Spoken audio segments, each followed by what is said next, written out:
Some designers argue that they would never be able to live without SketchUp or AutoCAD. And I also could not imagine life without my favorite softwares. But life was not always this convenient for designers and architects. It was until 1982 that the first version of AutoCAD was developed, which means that not too long ago, architects and designers were just drafting. Although nowadays we highly rely on software technology, hand drafting is still an essential skill for architects and designers to learn and practice. On today's video, I'm going to share with you the drafting equipment of interior designers and how we use it. What is up, everybody? Welcome back to my YouTube channel. If it's your first time here, my name is Andrea, and in this channel I talk about interior design. So if that's something that you're into, don't forget to hit that subscribe button and turn on the notification bell because I upload videos every single week.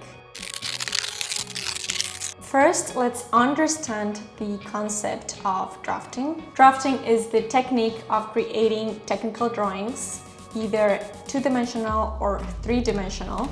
And these drawings are accurate representations of structures for design and architectural purposes. Unlike hand sketching, the hand drafting process is extremely precise and detailed and includes a set of technical specifications from which contractors, builders, and engineers rely on to build structures, aka homes or buildings.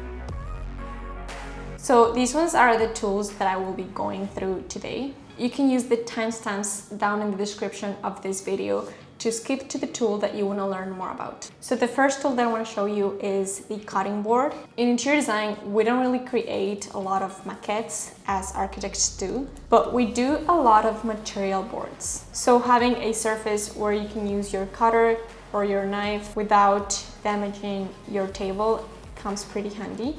The triangle is like a three-side ruler, and there are two types. So this one is the 360 triangle, and this one is the 45-degree angle triangle. It's made from transparent plastic, which allows you to see your work underneath the triangle. Sometimes this one is used with the T-square to create vertical and horizontal lines. Although most of the times the triangle will be used to create vertical lines. The protractor tool is used to measure the amount of angle degrees in a given angle. The horizontal line is your 0-degree angle, and you can see that there are two sets of numbers. If I am right here, 120 would be the obtuse angle and 60 would be the acute angle. The trace paper and the drafting tape are most of the time used together to hand draft your drawings on top of each other. There's also another type of paper which is called vellum. It is a higher quality paper and it has a nicer touch and a nicer feel to it. But for sketching and drafting, trace paper is what's typically used. The T-square is used as a guide for creating vertical and horizontal lines. They are normally attached to a drafting table or a drawing board, and they hold other tools such as the triangles. These ones are my scale rulers. One of them is in metric units and the other one is in imperial units. So first of all, what is a scale? It is the representation of a real-life object, either reduced or enlarged. In interior design, we typically always reduce the size of the objects that we work with, which are interior spaces and homes. Basically, we scale them down to fit in our paper. I also like to shrink proportionally when I'm talking about scale in interior design or architecture. So now that we've got that definition out of the way, let's talk about the actual scale rulers.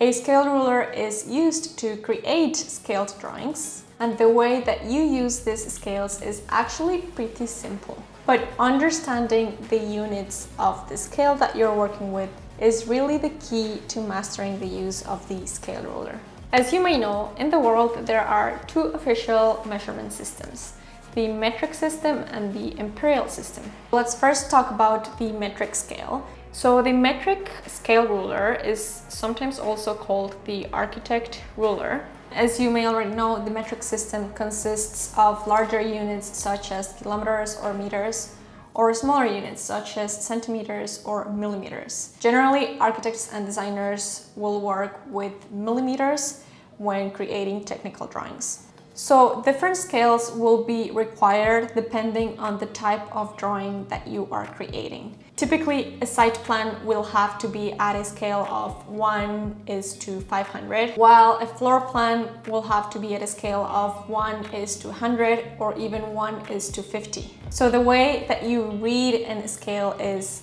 1:to something. So if I have 1:500, I would read it as 1:500. If I've got 1:50, I would read it as 1:50. So what does a 1:50 scale actually mean? This means that for one unit drawn on the paper, that one unit is actually 50 times larger in real life.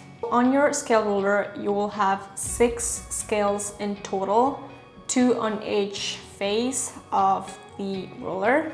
So in imperial units, it's basically the same thing, but you won't be working with meters. You will instead be working with feet and inches, and the scales will look like this.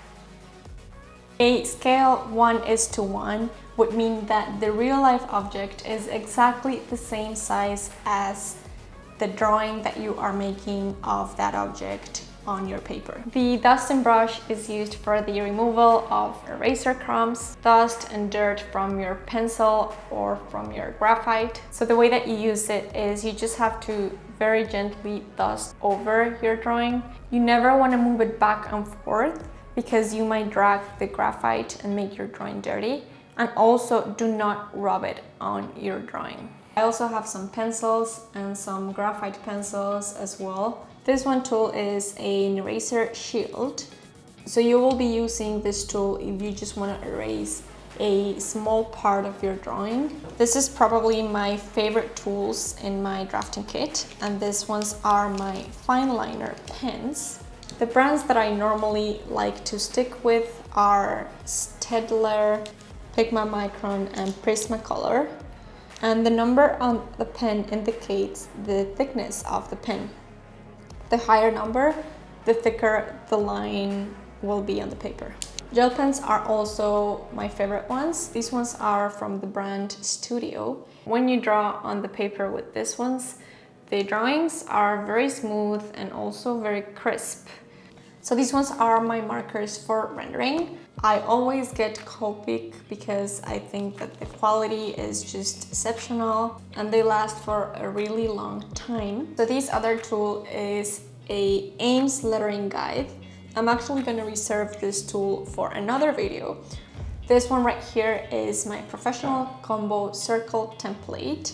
This one is not used very often other than when you want to draw the swing of the doors or for tables that are round.